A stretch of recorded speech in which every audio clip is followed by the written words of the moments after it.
Hey there, welcome to the video where we tackle a common deployment problem that many developers face. Today, we're diving into a scenario where you might encounter difficulties while trying to upload to a specific repository. This type of problem can be frustrating, especially when you're all set to deploy your project but get stuck due to authentication issues. Now, let's delve into the solution for this pesky problem. The key here lies in verifying the credentials you're using for deployment. Ensure that the permissions are set up correctly to allow uploads to the designated repository.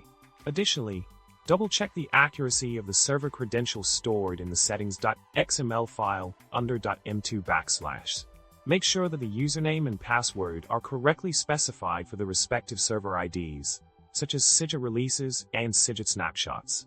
By keeping these details in check, you can troubleshoot and resolve the deployment hiccups effectively. In summary, we discussed the common deployment problem related to repository uploads and shared insights on verifying and correcting credentials for a successful deployment process. If you found this information helpful, don't forget to subscribe for more tech tips. Hit the like button if you enjoyed the content, and drop a comment below with your thoughts or any other tech woes you'd like us to address. Remember, stay curious and keep coding.